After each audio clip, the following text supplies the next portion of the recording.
Hello students, आज हम NCERT का चैप्टर 1 का न्यूमेरिकल सॉल्व करेंगे। Consider the charges Q, Q and minus Q placed at three vertices of an equilateral triangle, each of side L. What is the force on each charge? हमें each charge के ऊपर force निकालनी है।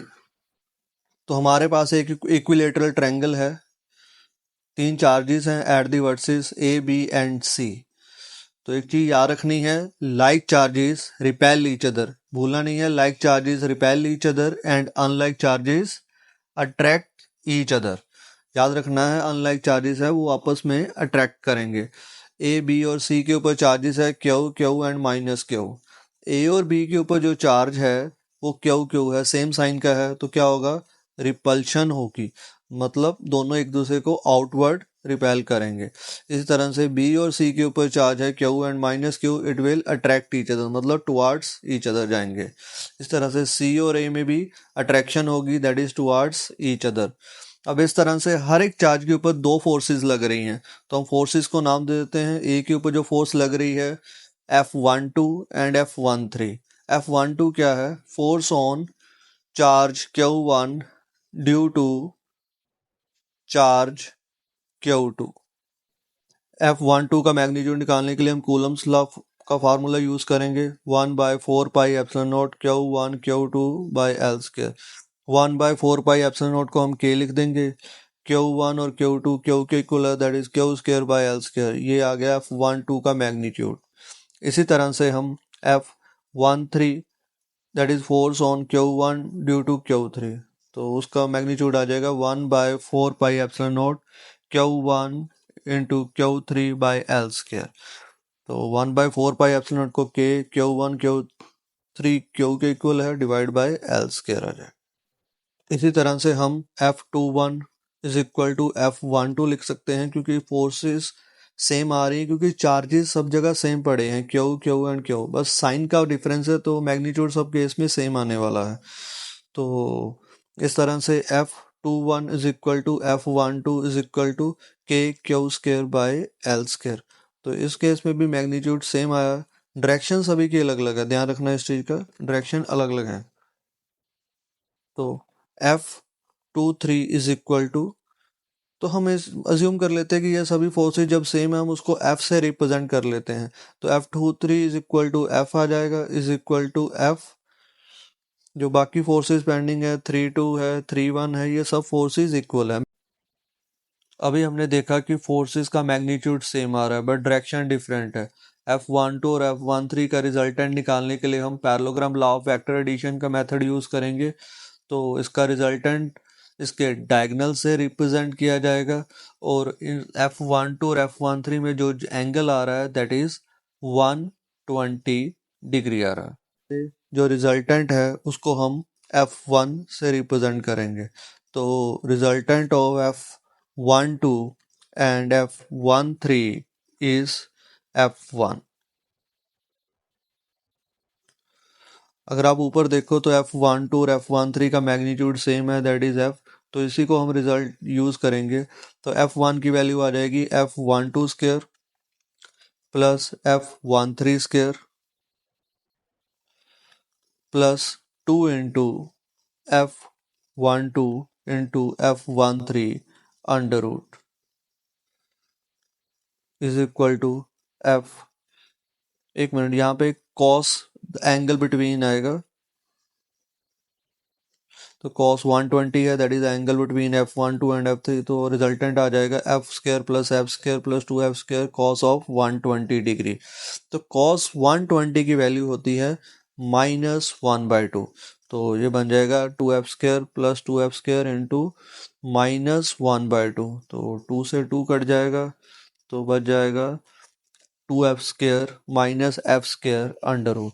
तो solve करके इसकी value आ जाएगी, क्या आएगी, F square under root, that is F। तो इस तरह से F1 फोर्स आ गई F के इक्वल। बिल्कुल इसी तरह से हम बाकी फोर्सेस का रिजल्टेंट निकालेंगे। F21 और F23 का रिजल्टेंट निकालने के लिए हम parallelogram law of vector addition का मेथड यूज करेंगे। तो इसका रिजल्टेंट को रिप्रेजेंट किया जाएगा विद द डायगोनल, तो उसको हमने नाम दिया है F2 वेक्टर। तो F21 और F23 में जो एंगल है दैट इज 120 डिग्री। सेम उसी तरह से है जिस तरह से हमने पिछला केस में किया है।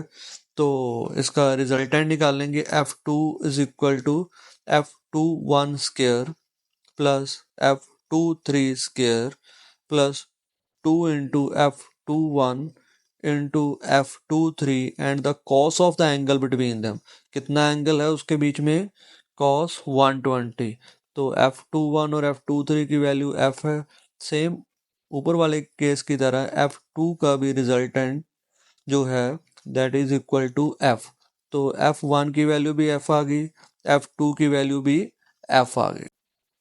तो अभी हमने देखा कि F1 और F2 की वैल्यू दोनों इक्वल आ गई हैं, तो उसको हमने F के इक्वल अज्यूम कर लिया। अब हमारे पास दो फोर्सेस हैं F32 और F31, तो इसका रिजल्टेंट निकालना है। तो by parallelogram law of vector addition तो इसका रिजल्टेंट डायगोनल से रिप्रेजेंट करेंगे, तो उसको नाम दिया हमने F3। तो F3 की वैल्यू निकालनी है हमें, तो F3 की वैल्यू कैसे निकालेंगे? जैसे हमने पिछले केस में किया है। तो F3 is equal to F31 square plus F32 square plus 2 into F31 F32 and the cos of the angle between them. कितना एंगल है? cos 60 degree. अब इसका अंडर रूट ले लेंगे। अगर ध्यान से देखें इक्विलेटरल ट्रायंगल की दो साइड्स के बीच में जो एंगल होता है दैट इज 60 डिग्री। इस तरह से cos 60 आ गया। तो F31 की वैल्यू है F, इसी तरह से F32 की वैल्यू भी F है, और F square plus 2F square into cos of 60। Cos 60 की वैल्यू होती है 1/2। अब हम इसका अंडर रूट ले लेंगे तो आंसर आ जाएगा F square plus F square under root that is 3F square under root. तो सॉल्व करके आ जाएगा under root of 3 into F। तो ये आ गई F3 की value which is acting in the downward direction, अगर हम डायग्राम के हिसाब से देखें। अब F1 और F2 जो है वो दोनों अलग अलग डायरेक्शंस में हैं, लेकिन उनका मैग्नीट्यूड सेम है। तो इसको सॉल्व करने के लिए हम F1 और F2 को एक्सटेंड कर देते हैं। तो F1 और F2 को एक्सटेंड करने के बाद हम एक साइड पे अगर ले जाके देखें तो इन दोनों के बीच का एंगल फाइंड करेंगे, फिर इसका रिजल्टेंट निकालेंगे। एक हो गया F1 और दूसरा हो गया F2 वेक्टर, और इसका रिजल्टेंट आ जाएगा इन बिटवीन। तो इसको नाम दे देते हैं हम F डैश वेक्टर। F1 और F2 के बीच में जो एंगल है दैट इज 60 डिग्री। तो इस तरह से F डैश की वैल्यू आ जाएगी F1 square plus F2 square plus 2 into F1 F2 and the cos of angle between them that is cos 60 degree. तो इस तरह से F1 और F2 की अगर वैल्यू चेक करें तो दैट इज F। तो इस तरह से F square plus 2F square cos of 60 मतलब 1/2। तो इस तरह से वैल्यू आ गई F square plus F square under root which is equal to under root of 3F square. Solve करके आ जाएगा under root of 3 into F। तो ये वैल्यू आ गई F डैश वेक्टर की। अकॉर्डिंग टू द डायग्राम ये अपवर्ड डायरेक्शन में है, और F3 vector that is acting in the downward direction, और F3 वेक्टर का मैग्नीट्यूड है अंडर रूट ऑफ 3F, और F डैश वेक्टर का मैग्नीट्यूड है under root of 3F। F dash vector और F3 vector both are in opposite direction. तो इस तरह से नेट फोर्स कितनी एक्ट होगी? अगर फोर्सेस इक्वल और ऑपोजिट हो तो नेट फोर्स हो जाएगी 0। इस तरह से F डैश वेक्टर और F3 vector are equal and opposite, therefore net force acting on each charge is 0। इस तरह से किसी भी चार्ज के ऊपर कोई भी फोर्स नहीं लग रही। Thank you students for watching this video.